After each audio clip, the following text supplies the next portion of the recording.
mbokki Sénégal man Ahmadou Diop seen fidèle chroniqueur hebdomadaire ak seen serviteur moo leen di nuyu ci sunu waxtaan wi ñuy tuddee xew-xew réew mi ma leen koy defal bu soobee yàlla bu ma fi yàlla bàyyee bu leen fi yàlla bàyyee à partir de 17h GMT heure de Dakar soit 19h heure de Paris xam ngeen ko dutu leen ko jaawatle ñu leen koy defal à travers les ondes de notre radio Sunu Kër FM, la première radio panafricaine nekk ca Californie muy sunu radio exceptionnelle bu mag bi de renommée internationale kon xam ngeen ne tey talaata 21 avril 2020 sunu waxtaan wi ñu tuddee xew-xew réew mi day gën a am solo bu su yàlla sàkk yàlla rek moo ko xam waaye nag li may tàmbalee mooy ci weer wii muy le Ramadan yal na nu yàlla may kooru jàmm amiin Inch'Allah. La communauté internationale musulmane, majoritairement éprise de paix et de justice, à laquelle nous appartenons, débutera cette semaine le mois béni de dévotion, de partage et de solidarité. Pour cette raison, nous ferons une pause, Inch'Allah. waaye fi mu nekk ci àdduna bi coow li bari na jiñante bi bari na ci pandémie bi ku ne naan yow la waaw ñu dagg sante la Chine est pointée du doigt waaye li nga xam ne mooy dëgg en vérité tous les acteurs politiques nga xam ne ñoom dañoo nekk des accusateurs sont des coupables ñoom ñëpp ont menti sur toute la ligne waaw sur la question de la pandémie mortelle li ci gën a jéggi dayoo les pro-armes maanaam les pro-armes maanaam ak les pro-Trump si loge élection américaine de novembre prochain oblige waaye sunu Sénégal gii coronavirus waaw loolu day moo tax réew mi ñu confiné ñépp kenn rek mooy wax muy Macky Sall maanaam en cette période particulière exceptionnelle ba nëga ni alhamdulilah rabbil alamin yàlla moom buur la cooli li muy bari ak telli ji li muy bari nee nañu daal ci Sénégal 5 cas mortels moo fi am ñu ne daal 5 cas maanaam 5 morts daal moo fi am supposé waaye nag day créer l'hystérie waaw et sur commande du pouvoir clanique, ethnique, né de ko Bandoum, Tembré, Timbo, Gassama, Faisal et compagnie. Autoproclamé en bande organisée, en fait de trop, tente vaille-que-vaille de blanchir seeni trahison cataclysmique nga xam ne mbir mi de reposer exclusivement sur une crête. waaw maanaam nan ci def ndànk waaye li nga xam ne moo ci nekk paludisme bi mu fi amee te mi ngi fi am ba nëgëni ak choléra bi ak les autres maladies ci Ebola bi bokk na ci buñ ci boolee nag les naufragés massifs des Africains morts à l'indifférence quasi générale dans les océans n'ont jamais suscité aucune émotion. Voyez, bizarrement, la pandémie venue on ne sait où et comment n'épargne aucun pays dans le monde. Voyez, la tonalité étrange change absolument, fait du bruit, prime surtout bi nga xamante ne bii ne dal na tubaab yi waaye ci Sénégal ak ci Afrique surtout ci suñu réew mi nous n'avons jamais des instituts de recherche ni des laboratoires li ko waral lenn la les principaux pouvoirs politiques qui se sont succédés jusqu'ici ont manifestement failli à leur mission régalienne. Musuñu déglu Cheikh Anta Diop, le kamit panafricain, grand savant, scientifique, égyptologue, historien le plus élevé de tous les temps. Kon ku amul ndey namp maam nañu jël chloroquine bii ak l'artémisia bii selon la prescription fidèle, rationnelle même de nos professionnels de santé nan ko def waaye pour des raisons financières bassement idéologiques les lobbies pharmaceutiques mettent en garde le monde comme si chloroquine bi ak artémisia bi day menacer la santé ci nit ñi mel ni ñoom rek ñoo jàng science te loolu doy na kii man waaye dëkk bu mel ni Madagascar ñoom day wax nañ ci li ñuy wax génn nañu ay butéel waaw te daanaka indi nañ ci ay preuve waaw dama ragal ne loolu man gëm naa ko ndax wàññiwul dara waaw nan ko essayer waaw respecter ndigalu professionnel de santé yi nu seet ba xam parce que Madagascar am na luñ ci wax ak seen président fat ña fa ñu bari waaye ci sunu digg dëkk bii décret présidentialiste automatique surtout Macky Sall noonu lay doxale suñu réew mi muy le potentat ci loolu la nekk ci népotisme ci la nekk la BAD ci loolu la ñu nekk Banque africaine de développement bu ñu fàtte ne Aminata Niane ak Amadou Kane ancien ministre des finances bu Macky Sall moo leen fa dugal kon népotisme moo ci am kon banque de développement nekkul lu dul une gouvernance ethnique yoo xam ne dañuy wone ne dañuy dégainer des milliards de francs CFA soi-disant ñu tuddee ko lutte contre la contagion mortelle xanaa dañ koy pàccoo xanaa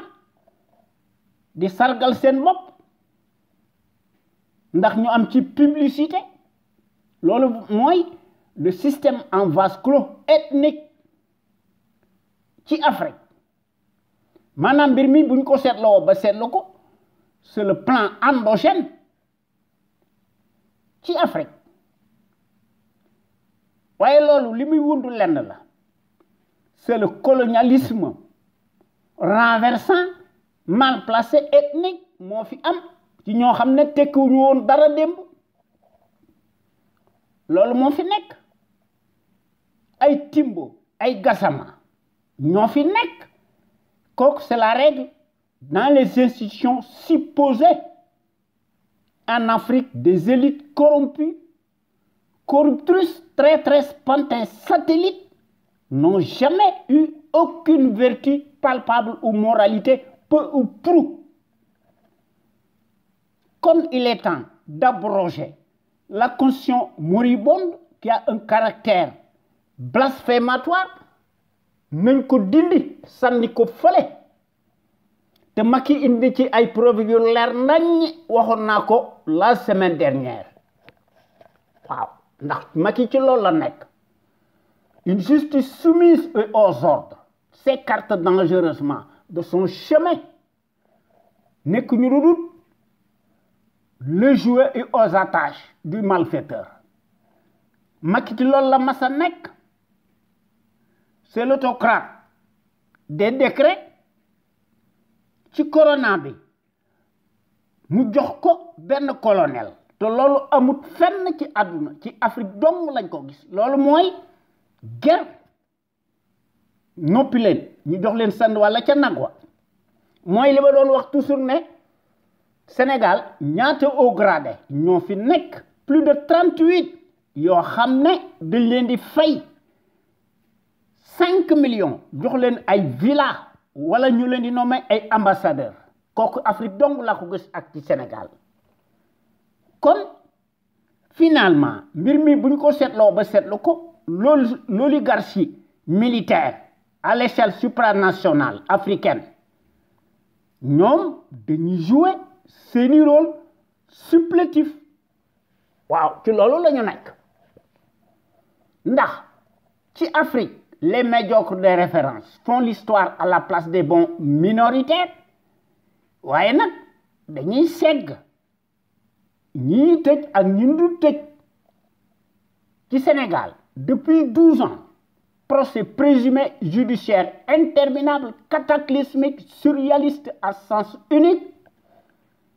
des surenchères sur commande d'en haut muy Macky Sall taqrib mësta set dafa tilim ndax procès judiciaire yooyu dafa am des soubassements politiques ndax Macky bëggut contradiction waaye pendant ce temps les coupables qui sont dans son enseigne franc-maçonnique circulent librement en toute impunité waaye Macky yoonam nekku ci il n'en a cure et il s'en fout de tout CREI yi moo fi nekk décret présidentiel mu tuddee ko la cour de répression de l'enrichissement illicite décret présidentialiste prédateur une cour martiale unique au monde digne de la Stasi conflit d'intérêts manifeste qui est totalement illégal juridiquement moralement cliniquement et politiquement une arme politique de guerre confiscatoire à la démocratie et aux libertés fondamentales de conscience. Voyez, le prédateur tonitruant, le tumultueux autocrate de la tête aux pieds, de la mécanique des décrets présidentialistes inflationnistes, n'admet ni la contradiction, ni le contre-pouvoir, nanguwut séparation des pouvoirs. Macky Sall day insulter le suffrage universaliste nga xam ne ci corona bi dafa bëgg a jël l'usufruit sunu Sénégal gii sunu hôpitaux yi dañoo mas a nekk des mouroirs à ciel ouvert waaye le dictateur bii nga xam ne mi ngi ñu tympaniser nos oreilles à longueur de journée mu koy def en toutes circonstances et en toute impunité waaye sa cohorte de canailles ñoom ñëpp képp koo xam ne feebar nga ci dañ lay évacuer immédiatement en France poste sénégalais yi ñoo koy fay ndax la leen di criblé d'impôts et de taxes de toutes sortes ñooñu dañuy répéter le discours lamentable du tonitruant nga xam ne Macky Sall amul benn kàddu dafa bëgg a sucré wu ci pandémie bi sa parole mësta jar dara. C'est un absolutiste Machiavel, traître dans l'âme jusqu'à l'abîme, muy Macky Sall. te loolu mënta nekk la loi de l'omerta te mënta nekk un secret d'État muy koo xam ne démb ci 2000 euro dara en l'espace de quelques années Macky Sall nekk un multimilliardaire des postes de nomination et multirécidiviste. Macky Sall moo gën a ëpp xaalis les présidents des pays développés ñu naan sunu Sénégal gi constitution boo xam ne moo fi nekk day tëdd njaaxaanaay moo nëy constitution moribonde importé kay lañ fi gis ñu naan un gouvernement du peuple par le peuple et pour le peuple waaye li fi nekk kay mooy te kenn du ko xuumtoo un capharnaüm ou un amas de cafards et de vers de terre tribaliste qui ko jiite mooy le caïd putschiste clinquant clanique né l'homme de la surcharge pondérale dit l'entonnoir colonial ou le caniche de l'Occident né de ko Bandoum de la démesure et la débauche dont l'immoralité n'échappe plus au commun des mortels par sa lâcheté innée inégalée inégalable muy indi bés bu yàlla sàkk ses propres lois unique au monde confinement am na fi ñoom ñuy taxawaalu di voter des lois scélérates bés bu yàlla sàkk kon jubadi am na fi Macky mooy def solo di tere lépp confiscation de la démocratie moo fi nekk corona bi buñ ko seetloo ba seetlu ko dafa nekk un foutoir voilà la réalité même bu fekkente ne bii ne corona bi am na ci àdduna bi waaye fii leneen moo fi nekk muy saay-saay bii nga xam ne bu nekkoon ci démocratie day éterniser wu en prison ñu jox ko des circonstances aggravées mu mën a bénéficier ipso facto immanquablement d'une peine incompressible de 30 ans et plus pour moult crimes financiers et économiques et perte de ses droits civiques supposés. Macky Sall sa place mësta nekk au palais waaye à Rebeuss mën ko wax ci kaw ndax loolu moo am waaye comme d'habitude yéen waa Sénégal ak sénégalais ak sénégalaises yi nekk ca biir réew ma ak sénégalais ak sénégalaises yi nekk ci bitim réew ñu leen di tuddee les expatriés maanaam les sénégalais de l'extérieur noo ngi leen di nuyooti di leen sant ak di leen gërëm te di leen sargal ci déglu bi ngeen ñu déglu gàcce ngalama yéen waa Sénégal amu leen morom noo ngi jox njukkal aussi tous nos auditeurs ak suñuy auditrices góor ak jigéen mag ak ndaw fàttewuñu kenn te fàttewuñu seeni commentaire ndax loolu aussi bokk na ci démocratie noo ngi remercier aussi le meilleur sentinelle ci Sénégal nga xam ne gor yi buy def seen waxtaan ñu tuddee ko l'info autrement te nu mbokk ci gor yi di ko def altine ak alxames à partir de 16h GMT ñu koy def heure du Sénégal gor yi di ci def des audios très audibles toute la semaine ñu gis ne mbir mi dafa nekk une question de fibre patriotique et de pédagogie d'abnégation et de dévouement patriotisme la mbir mi surtout gor yi di mettre en lumière les mystifications du label menteur professionnel profanateur mécréant franc-maçon waaw Macky fàtte na les raisons exceptionnelles pour lesquelles il a été élu ci 2012 à cause de notre étourderie généralisée à l'échelle nationale fenati na ci la dëkk mu ne buñ ko falee président de la République li muy njëkk a def day summi sa casquette en tant que secrétaire général aujourd'hui de son parti politique cliniquement clanique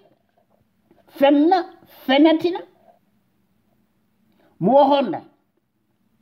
day wàññi mandaam jële ko ci juróom-ñaari at ba ci juróomi at kàcci na ndax dafa organiser sa parodie référendaire lank kandaar ne moom mandaam bi mu newoon def koy wàññiwu ko ndax dafa garder son mandat de 7 ans mu xam ne su li fait assemblée nationale bi su ko neexee def ce cirque électoraux mu ci législative addu kalpe fokkar ci loolu la def parce que xamoon na ne dana addu kalpe ci présidentielle de Pakouti ci 2019 yoo xam ne dañoo jàll comme une lettre à la poste tous les francs-maçons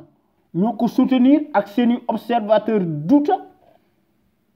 kooku mooy le kleptocrate des horloges agitateur traître teigneux en place amul benn mérite amul benn scrupule te amul benn lueur d'humilité peu ou prou xam na ko mun ko couvrir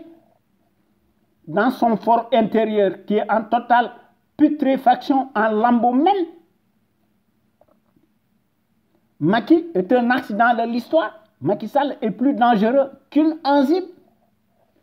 Ndax toute sa politique nag daf ko teg ci ay tappale waaw ndax moo nekk son jeu favori waaye nag en Afrique des faquins comme Macky Sall dañuy utiliser seeni arme de guerre ak seeni justicier loolu moo tax li fi nekk rek li fi nekk kon la constitution moribonde bii dañ ko war a abroger buñ ko abroger wu dara du xew ba illa yawmi diini maa leen ko wax waaye notre rajo sunu kër gone yi buñ defee seen waxtaan ba pare samedi bu nekk dañuy indi beneen waxtaan ñu tuddee ko en toute objectivité yemuñ ci loolu ñu indi beneen waxtaan ñu tuddee ko la voix des jeunes maanaam baatu ndaw ñi ak yoonu ndaw ñi ñuy indi seen xalaat bu rafet di ko tabal ci bopp sénégalais yi ak sénégalaises yi à travers les ondes de notre radio sunu kër FM la première radio panafricaine nekk ca Californie muy sunu rajo exceptionnel bu mag bi de renommée internationale waaye ñun ñi nga xam ne ñoo nekk ci CPC daal nga xam ne ñoo nekk ci conscience patriotique pour le changement xam sa réew bëgg sa réew jëriñ sa réew lu ñu yitteel daal mooy un état régalien waaw ñu indi ko fi contradiction am fi véritable contre-pouvoir libre indépendant souverain am fi un état de droit am fi sans la liberté kenn mënut a tabax dara lu jag nag bu nday wax dëgg rek te yàlla tax waaye kii fi nekk day muy l'envoyé spécial colonial attitré en Afrique et accrédité à Dakar yoonam nekku ci ndax kàddoom amul benn njariñ depuis 8 ans ëpp na c'est la république des scandales en bande organisée Macky di leen beral loxo nga xam ne dañoo tilim ñoom ñépp voilà la réalité une dictature qui tourne à plein régime intégralement négationniste d'apartheid s'accommode en permanence nga xam ne nekk fi di allumer des contre-feux di dagg sante léegi sax ci corona bi la ñuy jafandu pour tere lépp muy l'état d'urgence nga xam ne finalement Macky daf ko gën a yokk finalement corona bi doy na waar parce que dafa nekk mbir moo xam ne tous les traîtres ci africain ci loolu lay jafandu waaw di daganal seenum dëngte waaye ñun ñi nga xam ne ñoo nekk ci CPC daal loolu bokkut ak suñu gis-gis dans la démocratie waaye suñu Sénégal gii dafa mas a nekk un grand pays historique au point de vue du savoir pluriel et de la morale éternelle en puissance waaye la Serbie bii fi nekk day occulter la dépendance dynamique coloniale muy Macky Sall le champion de la rupture aléatoire et de la corruption népotisme ci la dëkk ak ci pagaille démb une certaine presse seen wax bari woon na qui s'est déchaînée pour un oui ou pour un non et de façon péremptoire abusive même sur l'ancien régime bu Abdoulaye Wade qui en avait naturellement pour son grade était traité de tous les anathèmes du monde et de tous les péchés. Voyez, curieusement, la même affluence répugnante. Ah, kenn xameetu leen de ndax dañoo changé seeni po ndax dañuy garder seeni nature ndax dañoo xiifoon lool waaye fi mu nekk kenn xameetu leen waaw parce qu'ils se sont bien engraissés biiru rëy lañ yore waaw di gàll waaw di gërëm saay-saay bi ndax saay-saay bi bu dee gën a briser les consciences abîmées dañuy noppi di ko jaay waaw ndax dañuy changer seeni tonalité ak seeni sémantique ndax ñi mu ñoo wax dëgg ndax dañ leen di ger ndax dañoo tayeel waaye nag préfère parler de gros morceaux pêchés su Macky Sall di ger alors que guerre crime la maanaam la corruption waaye nag seen yoon nekku ci waaye nag dañuy la tonne dañoo gëm yàlla kon ñoom gëmuñu dara ak kii nga xam ne moo fi nekk ak mbaxanaam saytaane muy def l'apologie du nazisme monétaire wala l'ingérence monétaire coloniale dégg ngeen discours li nga xam ne moom la ci Macky Sall doon wax xam ngeen ne kooku dafa manqué patriotisme ndax amul panafricanisme te amul fiscalisme waaw te amul civisme ndax Macky da doon déclarer ne daal la monnaie coloniale est bonne à garder waaye gis nañu li nga xam ne moom la ñu jural ndax moom muy Macky Sall ak Alassane Ouattara et compagnie fexe nañu ba tappale defe ne mën nañoo ndax nit ñi ak yàlla ñu ne daal monnaie CFA bi daal dañ koo changé léegi mi ngi tudd l'éco alors que mbir mi lu jiwoo jeexut jógu fa lu waxu di njàmbat lu ay di njàmbat waaw lu defu waxu ndax CFA bi ak l'éco bi c'est bonnet blanc ak blanc bonnet waaye Macky yoonam nekku ci waaye nag loolu jaaxalul ci Macky ndax koo xam ne da doon yagari ci 2012 dama koy répété tubaab yi nekk ci seeni élection maanaam France Macky Sall di lakk sunu kérosène bi di tuubal Nicolas Sarkozy mu jox ko ay gaz loolu moo taxoon ñu ko doon tagg waaye nag seen wax du ci bari bu ñu bëggee ñu fal seen mbër dañuy laamisu ci suuf jox ko moyen takku ñu jiital seeni presse mondialiste de l'arbitraire et de la tyrannie moo tax li fi nekk di fi nekk loolu kat moo fi nekk waaye ñun ñi nga xam ne ñoo nekk ci conscience patriotique daal xam sa réew bëgg sa réew jëriñ sa réew ñu gën ñoo xam ci sous l'acronyme CPC loolu daal bokkut ak suñu gis-gis de la démocratie ndax noo ngi dénoncer la gestion népotique et gabégique du Sénégal par un parti politique une coalition de partis et une famille te noo ngi dingat l'accaparement des ressources du Sénégal par une seule famille paresseuse ak son clan Macky jox leen des postes de haute stratégie nga xam ne mbir moomu dafa nekk un corporatisme ethnique indigne même mu jox leen poste yu takku dans toutes les structures de l'État sénégalais vassalisés jusqu'à l'ali comme si les compétences et les expériences des CV bidonnés de Ramassi se mesurent scandaleusement à l'aune des mêmes patronymes particuliers visiblement bien sonnants. Kooku mooy la conviction surannée surréaliste du négationniste Macky Sall qui foule du pied bés bu yàlla sàkk les affaires de la cité mu le traître en chair et en os qui le prouve matériellement sur le terrain du crime ci xam-xamam bu gàtt day gis ne la médiocratie et les postes octroyés se conçoivent exclusivement à l'aune du bazar et au nom de la consanguinité ethnique et à la proximité de l'idolâtrie représentée par le binôme des mystifications ethniques idiocratiques te Mariam Faye ak ay rakam xam nañ ci dara ak les Timbo et les Gassama loolu kat moo fi nekk kon yéen góor yi ñoo ngi leen di ñaan ngeen di ñëw di fraterniser ci conscience patriotique pour le changement xam sa réew bëgg sa réew jëriñ sa réew sunu Sénégal gi nañ ko changer sunu Sénégal gi moo ciy gagné ak sénégalais yi ak sénégalaises yi ndax quand nous voulons mën nañ ko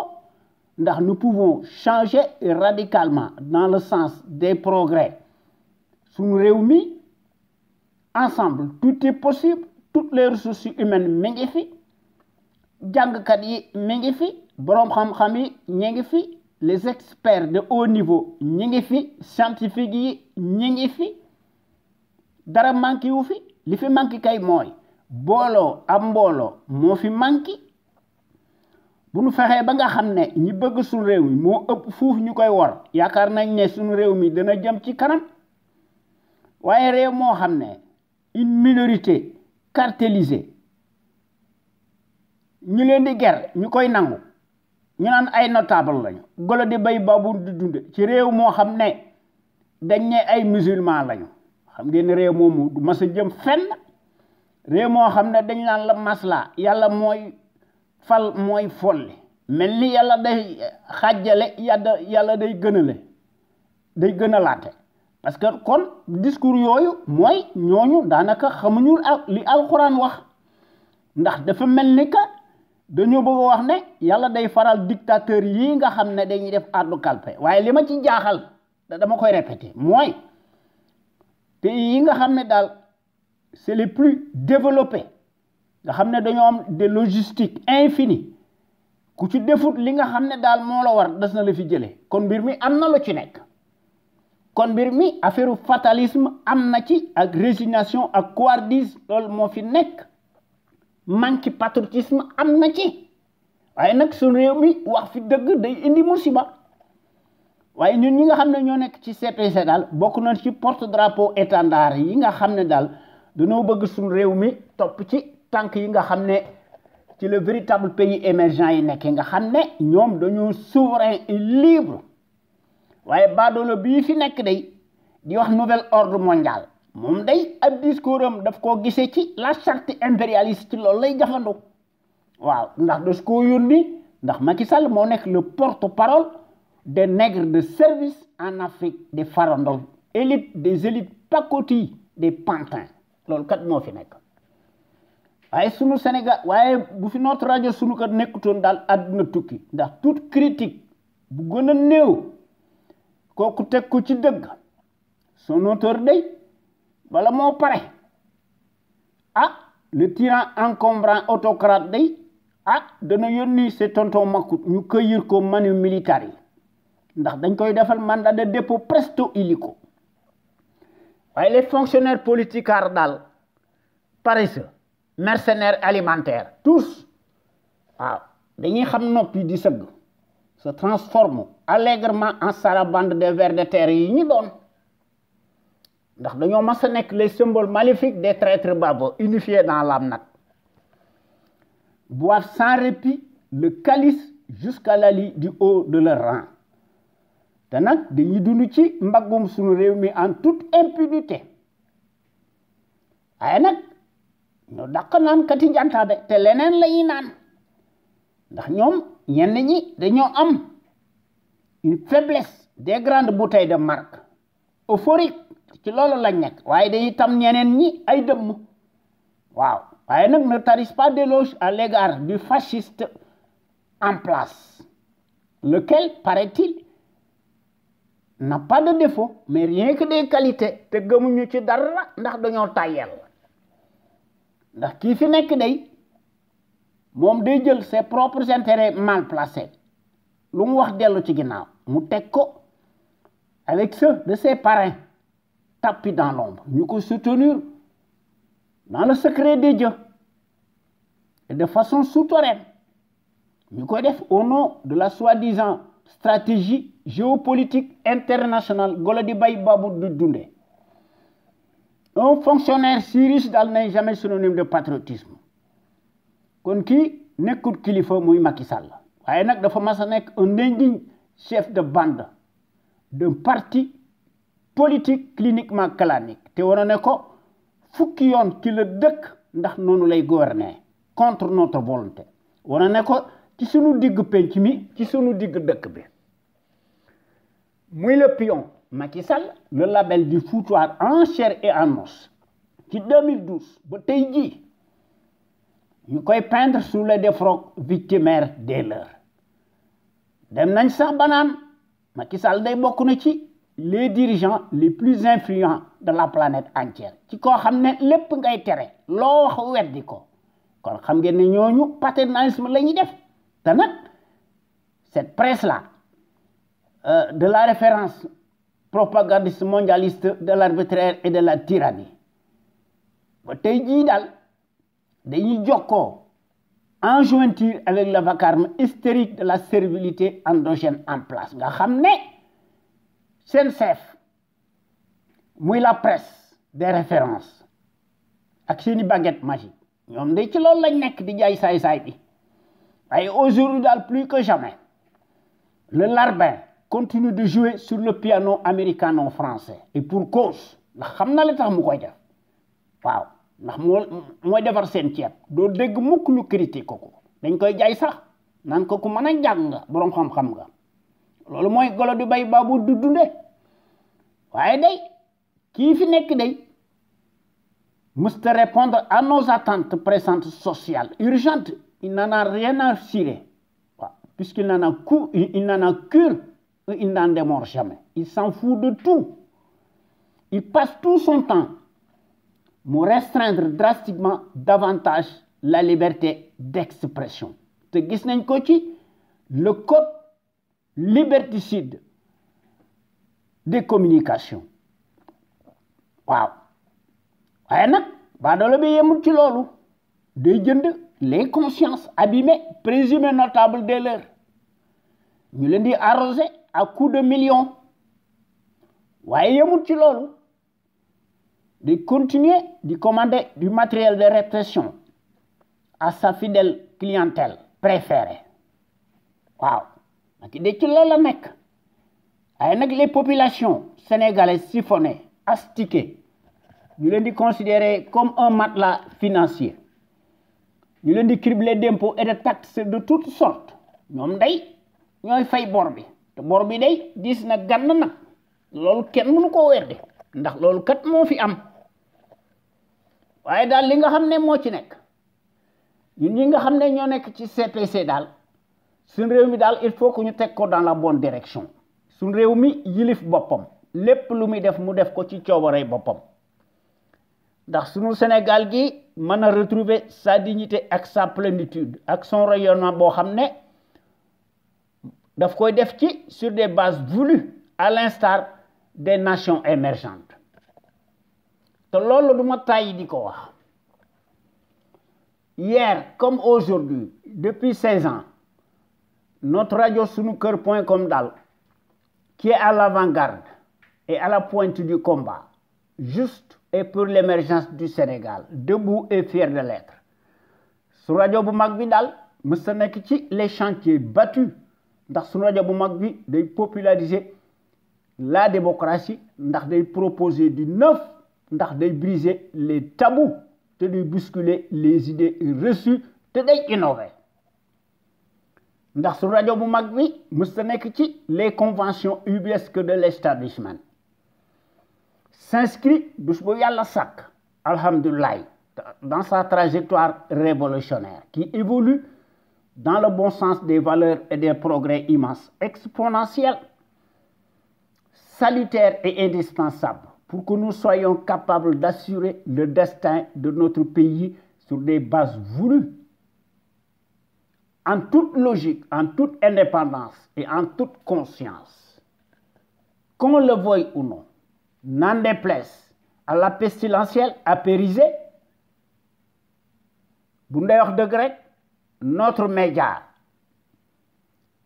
est devenu, comme jamais, un phénomène de société, reste le seul à aborder librement les sujets les plus variés qui sont considérés comme la loi de l'omerta, en particulier la gouvernance politique, bancale, indignement ethnique, que les médias serviles du service public ña fa nekk ñoo fa masa nekk depuis 2012 presque 8 ans te ëpp na dañ leen di gën a jox ndombay tànk di leen tàgg ndax les mêmes patronymes particuliers visiblement bien sonnants ñoo fa nekk lépp la ñuy akimoo ñoo détenir tout le secteur clé vitaux politique judiciaire fépp la ñu nekk te gis nañ ko ci la maison présumée de la presse te loolu moo nekk ci APS te loolu moo nekk ci RTS la radio télévision Racine Talla Macky Sall te loolu moo nekk ci le journal Le Soleil Yakham Mbaye moo fa nekk day xar mat transhumant bu mag la fu tooy rek fa la nekk ñoom ñépp koy defandoo nag ñoom ñépp dañuy rouler au gré du vent et selon la météo du moment ay traîtres yu mag lañu ay transhumants yu mag lañu ñooñu mus ñoo nekk ay kilifa. Il faut que nous changions la constitution moribonde bi nga xam ne day jox des prérogatives exorbitantes au monarque ñoom ñépp la majorité de la presse ñoom ñépp daanaka tous passent au peigne fin tous arrimés et deviennent de facto des instruments alimentaires politicards soumis aux ordres monopolisés par le pouvoir calamiteux tortionnaire usurier dañuy xam noppi di sëgg naan secret d'état wala devoir de réserve xam ngeen ne loolu doy na kiimaan xam ngeen ne ñooñu amuñu xam-xam te amuñu patriotisme te amuñu civisme musuñu am panafricanisme te musuñu am fiscalisme peu ou prou ay traîtres yu mag lañu ay nag suñu rajo bu mag bi mooy mottali seeni ndëngte heureusement tant par la qualité des informations qui sont largement publiées à travers notre site sunuker.com que par les analyses pertinentes des sentinelles sénégalaises nga xam ne góor yi nga xam ne ñoo ciy wax mooy ñiy wax ci suñu rajo Sunuker FM bi l'avant-garde du civisme et du patriotisme te loolu nag noo ngi koy def en toute humilité te loolu bu ñu dee wax dëgg rek dafa nekk une exclusivité de notre site sunuker.com ak ci notre première radio panafricaine de renommée internationale nekk ca Los Angeles. Vous ne trouvez nulle part ailleurs de telles informations capitales, utiles, les plus importantes, si diverses et variées, par leur qualité éminemment prouvée, surtout celles qui relèvent incontestablement de la géopolitique, qui contraste parfaitement avec la platitude manifeste de la servilité, nauséabonde en place, nga xam ne dañ fee nekk di embellir le bilan si chaotique du négationniste ethnique, révisionniste dont l'immoralité malodorante sans égard, exceptionnelle et substantielle à son taux d'ADN. Évidemment, loolu jaaxalunu de la part d'un professionnel menteur, profanateur, mécréant, franc-maçon à la matière, qui ment plus qu'il ne respire. Sunu Sénégal gi du génn ci pénombre bi et du guépé infernal bi nga xam ne nous sommes confrontés depuis 8 ans ëpp na. Il faut que nag ñu régler le compte du traître Macky Sall waaw en chair et en os. Il faut que aussi ñu régler le compte de sa bande de fripouilles alignés waaye nag sun rajo bu mag un panel d'intellectuels, d'hommes et de femmes ñoom ñëpp dañoo nekk de gros calibre, doués et en matière grise, s'expriment en toute logique, en toute connaissance de cause et en toute conscience, démontrent magistralement chaque jour que Dieu fait seeni capacité intellectuelle, ndax dañoo mas a nekk nag des têtes bien pleines te dañuy décortiquer di décrypter l'actualité nationale et internationale et qui font part de leur expertise sur les produits toxiques chimiques, notamment les faits divers scientifiques, sanitaires, sociaux, religieux, politiques, sans oublier les incivilités patentes dont sont coupables les politicards véreux qui ont manifestement failli à leur mission régalienne, ndax dañuy di ubbeeti la boîte de Pandore à certains citoyens sénégalais égarés par leur manque de conscience, qui se soulagent publiquement et piteusement aux abords des bâtiments. te loolu jaaxaluñu ndax dañ koo gis ci les politicards lu jiwoo jeexul jógu fa. kon soyez plus nombreux ngeen di déglu gor yi yore seeni film ak seeni audio ngeen indi ko ci suñu rajo bu mag bi te dara lu leen ci fekk des na ko publier muy suñu rajo bu mag bi nga xam ne moo nekk la plus populaire, reste l'éternelle cheville ouvrière des sentinelles sénégalaises aux vérités implacables, aux bras d'acier, et qui font constamment preuve d'analyse pertinente, sans complaisance, ne souffrant d'aucune ambiguïté sur la chose publique au Sénégal. muy sunu Sénégal gi nga xam ne soo ubbee l'actualité politique bi da ngay rus te da ngay jommi ndax day bari ba nga xam ne day gën a marqué wu de plus en plus du ñu xam fan la ñuy commencé ak fan la ñuy teeral. dañuy seet li nga xam ne mënuñu ko ñàkk bañ a wax ñu wax ko ndax bu ñu bëggee wax lépp nag wax dëgg yàlla ay la yéwén duñ ci génn. kon il faut que ñu unir rassembler autant de patriotes sénégalais ak sénégalaises autour de nous idéal commun. Pour cela nag il faut que ñun ñëpp ñu indi ci suñuy détermination, ñu indi ci patriotisme, ñu indi ci civisme, ku ne indi ci sa xalaat bu rafet, ñu boole ci nag la démocratie participative à l'échelle nationale.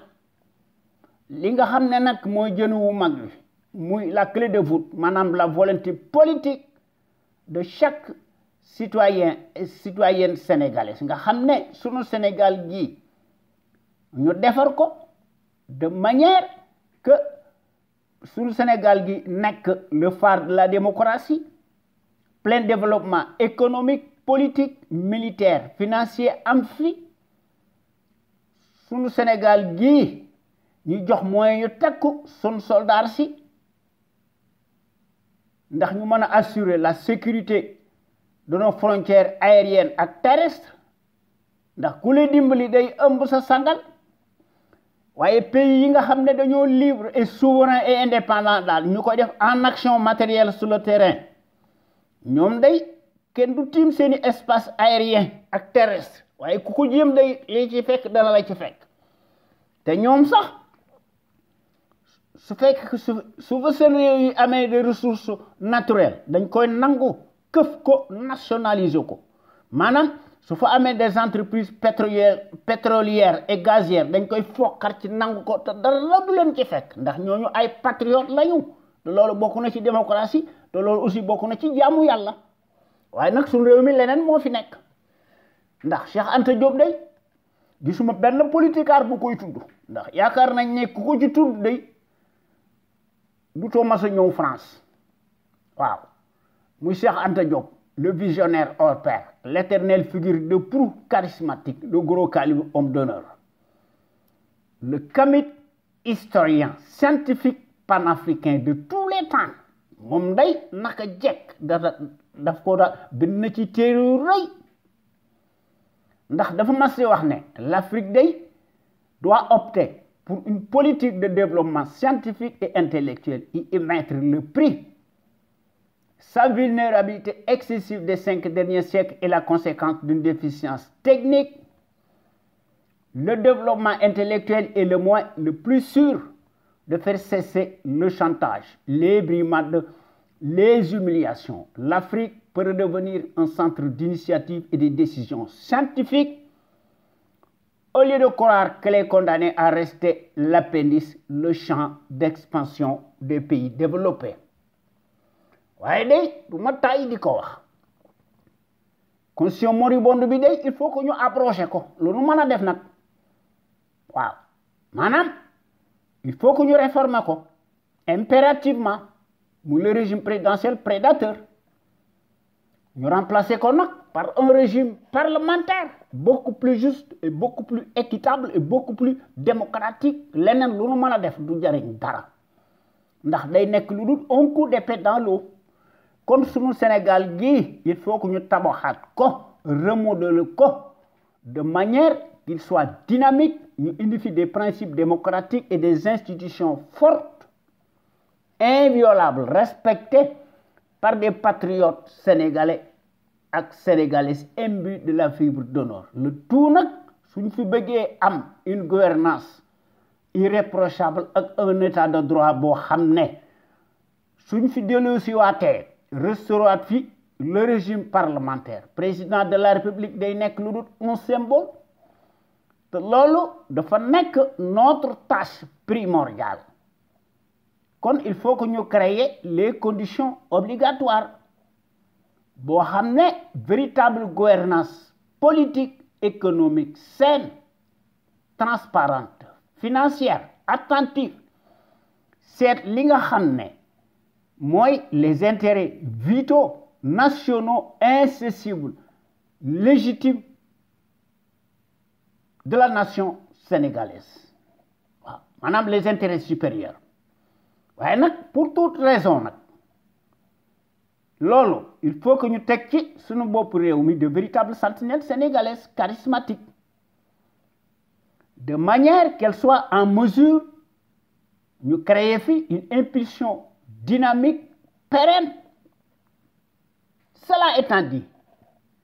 il faut que ñu cultiver fi le patriotisme la démocratie la justice tout court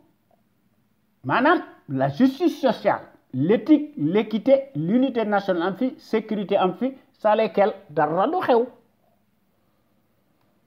waaye ñun ñi nga xam ne daal ñoo nekk ci CPC daal xam sa réew bëgg sa réew jariñ sa réew lu nu yitteel daal mooy il faut que nous rehausser l'étendard de nos valeurs pour ça nag nous devons nous inspirer et puiser dans le trésor inestimable de nos valeureux hommes d'honneur yoo xam ne ay suufi yu mag ñoo fi nekk ñu jàngale seen xam-xam ci sunu université yi ci sunu collège yi ci sunu daara yi ak ci sunu école primaire yi bu ñu fàtte aussi sunu jàmbaar ju mag ji muy Lat Dior Ngoné Latyr Diop l'homme de la résistance armée notre héros national qui combattit farouchement l'armada coloniale pendant 24 ans malgré la supériorité numérique et matérielle des envahisseurs. Lat Dior Ngoné Latyr Diop a versé son sang et marqué d'une empreinte digitale sa vie. Lat Dior Ngoné Latyr Diop a livré des combats acharnés sans merci combats yu metti face à l'armada du colonialisme repoussant. Lat Dior Ngoné Latyr Diop notre héros national tomba farouchement et fièrement sur le champ de l'honneur les armes à la main à la bataille de Dekele le jeudi 27 octobre 1886 avec deux de ses enfants majeurs Thiendella Niabass ak Sakhewar Niabass. Beaucoup de ces guerriers redoutables ils laissèrent leur vie ce jour-là. Yal na leen Yàlla xare àjjana. Amiin. Mu ci dernière bataille historique boobu xewoon ci Dekele. Ndax démb daal ci Sénégal en tout cas ci Kajoor n'importe qui daal ne pouvait pas prétendre le titre de Damel du Kajoor. Ndax ci jamono yooyu daal pour nga nekk Damel du Kajoor il fallait avoir l'esprit du sacrifice et la capacité de résistance nga am fitu gaynde wone ko te doo tiit maanaam doo trembler comme une feuille morte te da nga war a subir des épreuves d'endurance tout azimut sans fin nga war a combattre en même temps sur le terrain des hostilités te loolu Lat Joor def na ko à l'âge de 15 ans duma tay di ko wax amul kenn ku ko mas a def ci àdduna wontuma nag sunu Sénégal gi nga xam ne dafa dellu ginnaaw en arrière de 100 ans waaye tey jii dans les temps modernes sunu Sénégal gi démb ak tey dafa wuute kenn xàmmeetu ko li ko waral lenn la nos soi-disant présidentialistes de la République de pacotille tous ñoom ñépp dañoo nekk des multimilliardaires par des raccourcis politiques des postes de nomination tànn sa bu la neex te ki ci jiitu mooy le chef de la République des prédateurs muy Macky Sall dafa sàcc ba doyle waaye dafa fen ba jàll ndax ci Afrique ak ci Sénégal fen ak xaalis ñooy fale du politique mooy fale ñoom ñépp daanaka se réduisent en roitelets pour n'être que des abrutis poltrons, des clowns de pacotille dévergondés entourés de garde-corps se donnent piteusement la qualité de dirigeants imaginaires ndax ragal yu mag lañu te bu ñu fàtte aussi les gros calibres de la trempe de Cheikh Anta Diop ak Mamadou Dia que sais-je encore ndax boroom xam-xam yi bari na fi ñàkku fi nañ ko seet il faut que ñu cultiver fii le civisme chez les populations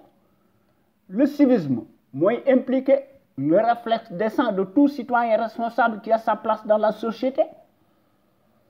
Le civisme implique le savoir-faire et la civilité lorsqu'il s'agit de la chose publique. Donc, en tant que citoyen à part entière, si on a des droits, on a des devoirs. Oui, Macky Sall de moom yaakaar na ne ay droits rek la am. waaye ñun ñi nga xam ne daal ñoo nekk ci CPC daal bokk nañ ci l'avant-garde des consciences yi nga xam ne dañoo bëgg yee nit ñi exclusivement sur la chose publique. ci loolu daal noo ngi ci def une vaste campagne de sensibilisation massive de manière que chaque citoyen sénégalais ou sénégalaise fu mu mën a nekk ci àdduna bi dafa war a am le devoir moral de s'armer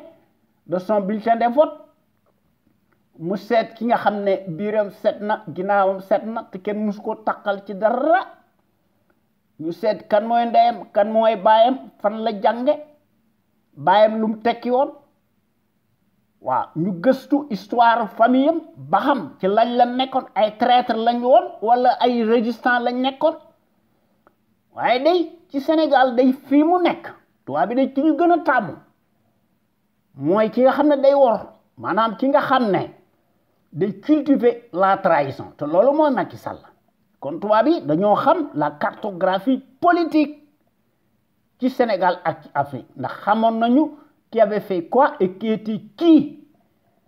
kon bu nu telli nañu seet ki nga xam ne mooy jariñ suñu réew mi ñu woteel ko librement en toute logique en toute conscience et en toute indépendance seet ki nga xam ne mooy défendre l'intérêt général ñu woteel ko su fekkente ne bii ne escroquerie am na ay saay-saay bii fi nekk day ay carte dem moo tax mu falu waaye nag workat la ndax workat démb kontu te ji mooy konte ndax bi mu toogee ci siis bi réego ci day këf di addu kalpe di foqat ci te naan maa tey ndax dafa am ginnaaw waaw kon il faut que ñu seet meneen pexe ndax kii fi nekk day gaw ma ne day élection moo ko fi jële leneen moo ko fi jële nag neexut wax nag waaye loolu moo fi am ndax saay-saay si nga xam ne daal ñoo nekk ci Afrique ñu koy def en bande organisée ah suffrage universaliste de du leen génne ci pouvoir bi kon il faut que ñu génn ci suñuy convention pacifique ñu contraindre badalo bi fexe ba mu bandone nga xam ne du ko def ci coobarey boppam ndax saay-saay si day ci Afrique ñoom nga xam ne ci loolu la ñu nekk muy les médiocres de référence ñoom day dañuy gis ne l'issue des scrutins de pacotille se joue nécessairement dans la cour des voleurs en bande organisée ndax dañuy gis ne dafa nekk lu dul une simple formalité administrative qui passe comme une lettre à la poste te loolu lay Macky Sall di def te loolu kenn du ko werante nag waaw kon sunu Sénégal gi mënta échapper vraiment aux contingences mondiales obligatoire spécifique à chaque peuple ndax sunu Sénégal gi mën a yilif boppam lépp lu muy def mu def ko ci coobare boppam ndax ñu mën a nag opérer une véritable rupture totale en action matérielle ci sunu dëgg dëkk bi ndax sunu réew mi jëm ci kanam fekk defuñu ko den daara dong la ni jël kon sunu rajo bu mag bi moo nekk la rajo la plus crédible par son patriotisme actif waaw ndax la qualité nag est avant tout un état d'esprit qui vise à l'excellence yokkute am fi ci jikko ak ci jëf won ko askan wi bu leer naññi te loolu la sentinelle sénégalais yi am qui s'exprime librement en toute logique en toute indépendance et en toute conscience ñu koy def sur des bases voulues ndax ñooy mottali par leur esprit alerte la bassesse et la médiocrité d'une certaine classe politicarde plutocrate multimilliardaire des raccourcis politiques. Les sentinelles sénégalaises qui s'expriment à travers les ondes de notre radio sunuker.com ñoom ñëpp nag dañoo am une logique patriotique nationaliste bien placée qu'elle distille dans les consciences sénégalaises peu à peu ndax sunu Sénégal gi ay de l'avant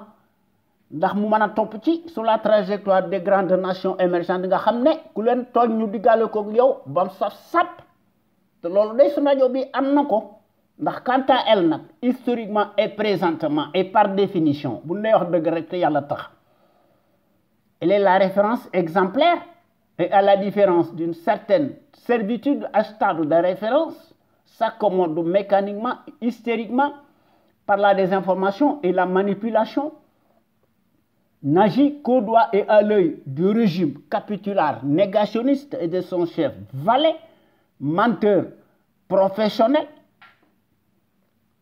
profanateur, mécréant, franc-maçon, nègre de service, en place muy Macky Sall. waaye notre radio sunuker.com daal fidèle à elle-même bu ñu wax dëgg rek dans sa ligne éditoriale qu'on lui connaît nécessairement reste plus que jamais le rempart de la démocratie réelle qui porte par excellence la marque du support médiatique sénégalais le plus libre pour son indépendance plausible par rapport à un exécutif corrompu, juge et parti, impulsif et qui dicte par devers sa propre loi arbitraire au nom de la tyrannie pour faire taire toute voix discordante des opinions libres. ndax sentinelle sénégalais yi day ñoo nekk fi ñu nekk ndax ñooy wax ci kaw et publiquement ce que les minables politicards pensent tout bas par leur insuffisance criarde. ñoom ñëpp dañuy tàllal seeni loxo ak seeni këll di tuubal baadoolo bii di ko porter allégeance alors que kooku ñuy porter allégeance sàcckat bu mag la ndax mës na nekk njiit Macky Sall est un chef de parti politiquement cliniquement clanique te moom lay defee sa gouvernance bancale en vase clos loolu moo tax Afrique tardé loolu moo tax suñu Sénégal gi ndaara rek lay jël waaye sunu Sénégal gii de góor yi nga xam ne ñoo ci nekk di wax dëgg wér péng nekkuñu fi rek di critiquer wala di sànni ay xeer ndax bu yàlla sàkk nag day proposer des solutions pérennes concrètes tangibles nag ndax ñu mën fee créer nag un véritable Sénégal émergent totalement opposé à celui des menteries inflationnistes fascistes ndax sentinelle sénégalais si ñoo nekk au bon endroit amu ci kenn ku am complexe lu néew ko bari ndax ñoom ñëpp dañoo am un savoir-faire un savoir-être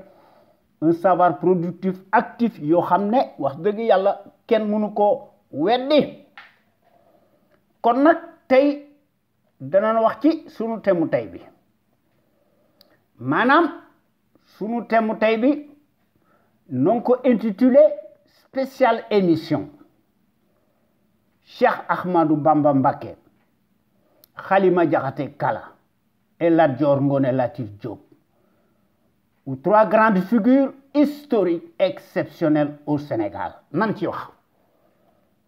ndax jot na sëkk nu wax ci di ko fàttali sénégalais yi ak sénégalaises yi te loolu bokk na ci démocratie chaque sénégalais ak sénégalaise man cee am sa grille de lecture ndax su réew mi bu tardé am na lu tax mu tardé kon nan ci wax Manam ci Sénégal de Touba à Ndiassane Koki en passant par par Kër Amadou Yalla ci Kër Makala jusqu'à El Hadji Malick Sy ci Tivaouane les grandes figures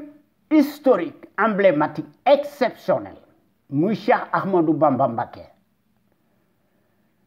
waaw Halima Diakhaté Kala ay Lat Dior Ngoné Latyr ah yaakaar naa ne daal ñoom day buñ dee wax dëgg rek te yàlla tax on tout en commun la même fibre waaw de l'honneur par leur consanguinité indivisible les lits lu jiwoo jeexul jógu fa montre yu baax yi ñooy ànd ndax ñoo bokk heure ndax ñoom jàmbaar yu mag lañu te dañoo mën a jàng alhamdulilah rabbil alamin kon su ma lay wax ne sunu Sénégal gii dafa nekk un grand pays historique au point de vue du savoir pluriel et de la morale en puissance éternelle juumuma je sais de quoi je parle et pour cause ci Sénégal pour ma mën a tàmbali ci Lat Dior Ngoné Latyr Diop le dernier Damel du Kayor par sa lignée depuis 300 ans la famille de Lat Dior ñoo doon conserver le pouvoir loolu moo am ci Sénégal ndax yokkute moo fi amoon ndax ay bañkat lañu waaw Lat Dior Ngoné Latyr Diop évidemment ñëpp xam nañ ko il naquit en 1842 à Kër Amadou Yalla mi ngi génn àdduna le 27 octobre 1886 à la bataille de Dekale avec deux de ses enfants majeurs Saxewar Ñabas et Thiendella Fall maanaam doomi Njiitlem doomi Birima Fall waaw maanaam Lat Dior Ngoné Latyr Diop grand-père Saxewar Soxna Fatma dafa convertir à l'islam Matar Ndoumbé Diop ci Kokki moo ko tuubal waaye en réalité Lat Dior mbokkum Maba Jaxu la demutoon di xeexle Maba Jaxu par hasard dans le RIP nekkutoon hasard waaw loolu moom am na ndax Maba Jaxu dafa étudier le Coran au village de Longor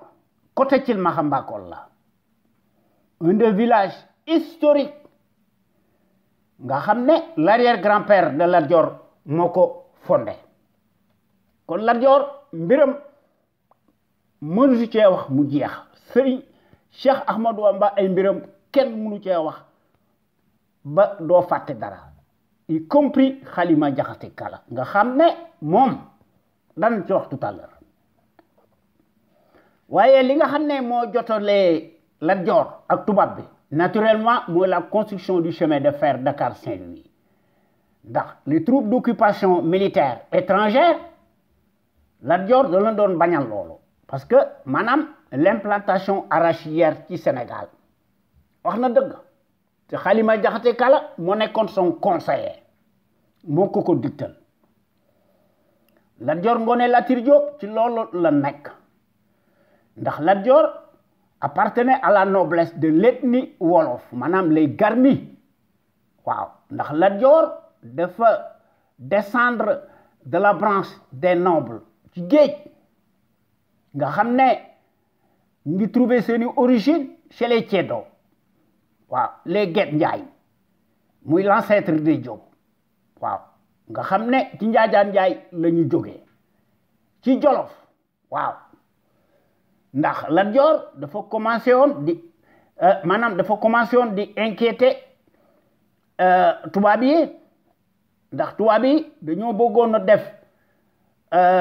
Ndakaaru ak Saint-Louis le chemin de fer ndax ci jamono jooju daal il faut que kon ñu nangu Kajoor Lat Dior fippu maanaam Lat Dior Ngoné Latyr Diop te mu nekkoon seen adversaire redoutable maanaam des Européens te lépp mi ngi commencé en 1856 alors que le Kayor avait pour Damel Birima Ngoné Latyr Fall son demi-frère tubaab yi laaj ko la permission d'installer une ligne télégraphique entre Saint-Louis et Dakar Lat Dior lànk parce que daf ko gisee neneen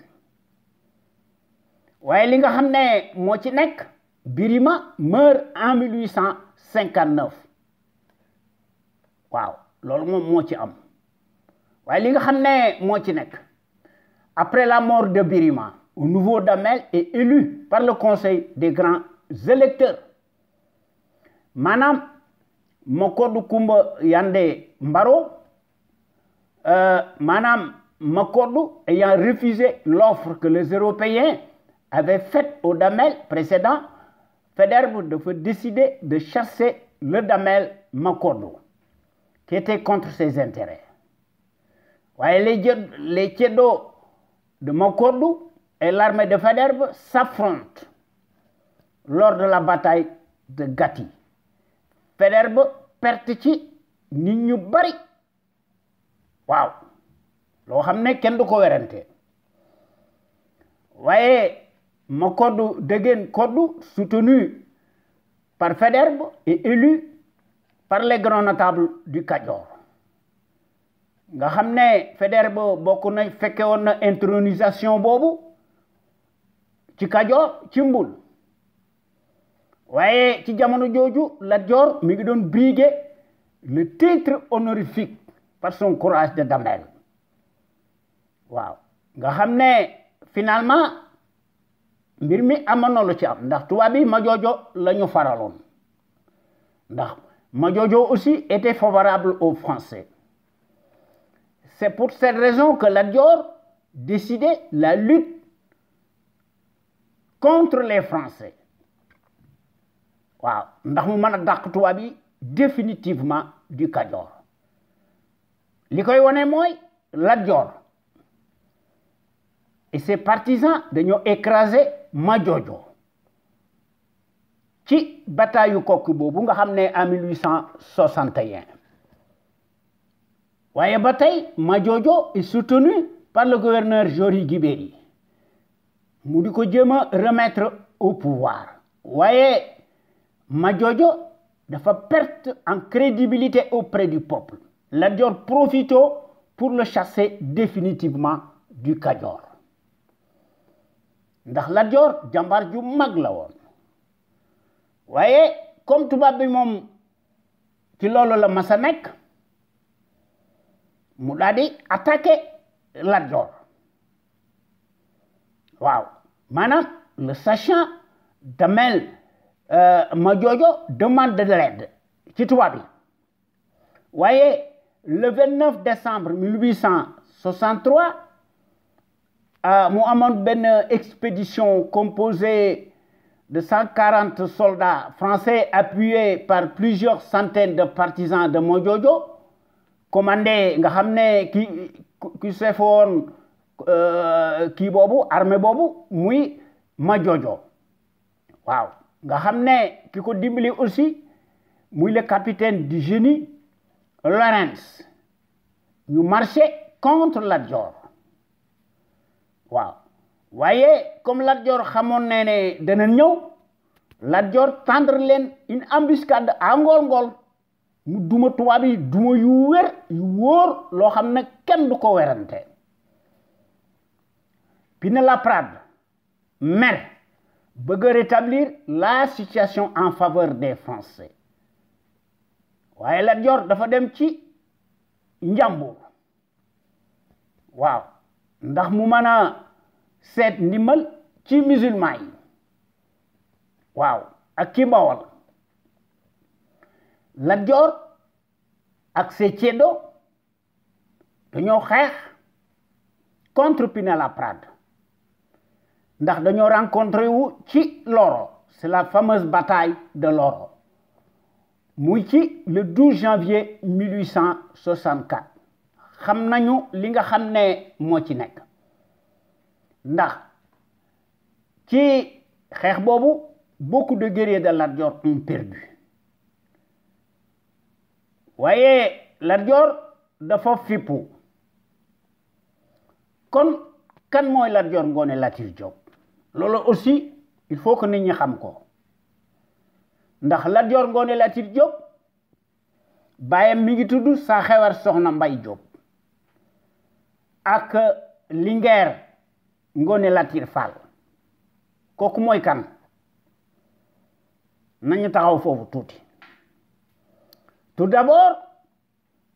la Linguère Asta Diop mooy la mère de Absa Mbunun Jaxate Absa Mbunun Jaxate moo jur la mère de Ngoné Latyr Fall waaw cette dernière est la mère de Lat Dior Ngoné Latyr Diop le dernier du Damel du Kajoor waaye Lat Dior xeex na tubaab bi ñëw na ci Maba dimbali ko muy la fameuse bataille du Rip ñu def ko le 30 novembre 1865 Pinet-Laprade perd beaucoup d'effectifs Maba Diakhou ci bataille boobu la génne àdduna ci bataille bi ñu tuddee la bataille de Fandane waaw nga xam ne Lat Dior jàmbaar ju mag la waaw waaye am na beneen bataille boo xam ne Lat Dior aussi daf ko livré muy la bataille de Mékhé tubaab yi Lat Dior duma na leen le 3 juillet 1869 te jamono jooju la ñu gëj a gis Pinet-Laprade ñu ne choléra moo ko rey ci le mois suivant kon Lat Dior wax dëgg yàlla jàmbaar ju mag la ndax bi nga xamante ni bi ne jóge na ci bataille Rip bi le 12 janvier 1871 Lat Dior Ngoné Latyr Diop est reconnu par tous le Damel du Kajoor waaw parce que jamono jooju buñ ko seetloo ba seetloo ko la France était affaiblie par la guerre avec l'Allemagne que la Lat Dior profito pour annexer le Bawol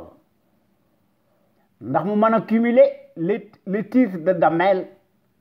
et de Teigne ci 1874 Cheikhou Ahmadou dafa du Jolof mu nekk le titre de Bourba mu attaqué le Kajoor waaye Lat Dior daf ko duma waaw ndax ci 1875 dañoo écrasé Cheikhou Ahmadou Lat Dior et les Ceddo ñoo écrasé Cheikhou Ahmadou waaw ci la Lat Dior ñëwaate ci kër Amadou Yàlla waaw ci la Lat Dior nekk waaye en 1879 Lat Dior dafa signer un contrat avec les Français pour la construction d'une ligne de chemin de fer Dakar-Saint-Louis waaye Lat Dior bi mu xalaatee ba pare surtout Xalima Jaxate Kala moo ko xelal ci 1880 Lat Dior se rend compte que loolu day affaiblir son autorité loolu moo tax Lat Dior déclarer la guerre aux Français loolu moo indi xeex boobu nga xam ne li ko indi mooy la construction du chemin de fer Dakar-Saint-Louis ndax ci affaire bi dafa am comme arrière-plan l'implantation de la culture de l'arachide bu ñu fàtte aussi ne gerte gi ñu ngi ko indi ci Sénégal ci 16e siècle ak 17e siècle loolu aussi bokk na ci li nit ñi war a xam voyez, en 1882, Lat Dior, toujours Damel du Kajoor, indépendant, qui ko doon soutenir, moi Samba Laobé Fall. Voyez, ci Kajoor, au nouveau Damel, Samba Yaya Fall est intronisé avec le soutien de la France, sous le nom de Amari Ngoné Sobel II, favorable aux colons. Dans ce dernier, Samba Yaya Fall dafa signé ñu tabax la ligne chemin de fer Dakar-Saint-Louis. Ndax Lat Dior Ngoné Latyr Diop ak son neveu Samba Laobé Fall dañu entreprendre la guérilla contre les Français. Waaye tubaab yi ñoo leen gagné ndax ki doon jiite xeex bi mooy le général Dodds ci mai 1883